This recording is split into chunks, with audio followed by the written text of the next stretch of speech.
Teman-teman sekalian yang dimuliakan oleh Allah Subhanahu wa taala, hari ini ada semacam propaganda, satu pemahaman yang sengaja dilemparkan ke ruang publik untuk meresahkan kaum muslimin, yang dimana itu sudah menjadi bagian dari tradisi yang diamalkan oleh kaum muslimin, khususnya berkaitan dengan budaya orang-orang Indonesia yang menjunjung tinggi akhlak dan adab.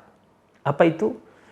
Yaitu gerakan tertentu yang secara lahiriah, secara zahir ada kaitannya dengan ibadah tertentu. Seperti membungkuk di hadapan orang tua dengan mengatakan bahwa sekedar membungkuk tersebut adalah ruku. Dan ruku adalah ibadah. Dan ibadah tidak boleh dipersembahkan kepada selain Allah. Kapan ibadah dipersembahkan kepada selain Allah, maka dia akan syirik. Sehingga konklusi dari premis di atas tadi bahwa orang yang sekedar membungkuk di hadapan orang tua adalah syirik. Tapi apakah demikian teman-teman sekalian? Tunggu dulu. Mari kita takar menggunakan kaidah-kaidah ilmu. Teman-teman sekalian, para ulama kita telah menaruh semacam aturan untuk menilai sesuatu apakah gerakan itu adalah sebuah ibadah atau tidak. Apakah sebuah ibadah itu adalah ibadah atau tidak. Nah, kata para ulama kita, ibadah atau gerakan-gerakan tertentu yang bahkan ada kaitannya dengan gerakan ibadah, itu akan bernilai ibadah ketika dia terpenuhi dua hal. Yang pertama apa? Yang pertama adalah niat ta'abbudi. Adalah niat ibadah. Niat ibadah. Yang kedua, disertai dengan keyakinan bahwa yang diibadahi ini punya kekhususan. Mampu menolak bala, mampu memberikan rezeki, mampu menghidupkan, mampu mematikan, dan yang berkaitan dengan rububiyah.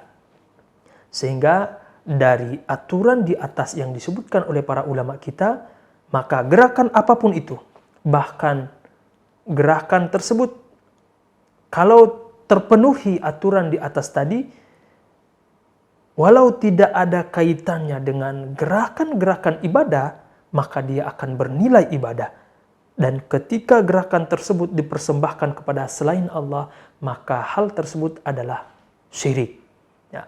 Jika ada seorang muslim, walaupun dia hanya sekedar berdiri, tetapi ketika dia berdiri di hadapan pohon keramat misalnya, atau ketika dia berdiri di tempat-tempat yang dia yakini bahwa di tempat tersebut punya kekhususan, mampu memberikan dia rezeki, mampu memberikan dia menolak bala, mampu mendatangkan manfaat, dan juga dia niat ta'abbudi, maka gerakan tersebut menjadi ibadah. Begitupun sebaliknya. Gerakan apapun dalam ibadah, walau secara zahir nampak ibadah, tetapi ketika tidak terpenuhi syarat di atas, maka tidak boleh kita katakan sebagai ibadah.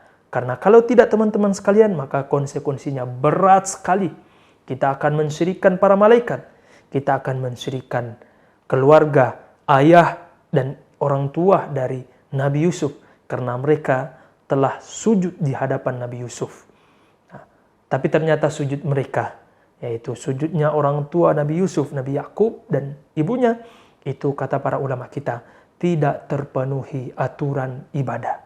Sehingga sujudnya itu hanya masuk kepada bab ihtiram, penghormatan, dan itu diakomodir dalam syariat terdahulu, bahwa sujud merupakan bentuk ekspresi menghormati kedua orang tua kita.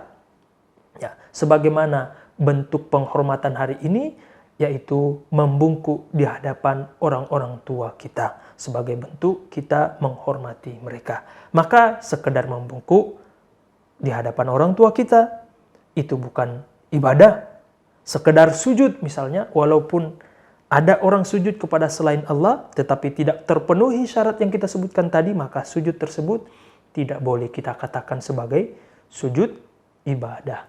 Karena sujud ibadah atau gerakan apapun akan bernilai ibadah ketika syaratnya terpenuhi, yaitu ketika dia niatkan untuk ibadah, dan yang kedua ketika dia ikutkan niat ibadah tadi dengan keyakinan bahwa yang disujudi, yang dirukui itu punya sesuatu yang khas atau punya sesuatu yang berkaitan dengan rububiyah, yang mampu memberikan dia rezeki, yang mampu menolak mara bahaya, yang mampu memberikan dia manfaat dan menolak mudarat, maka itu akan bernilai ibadah.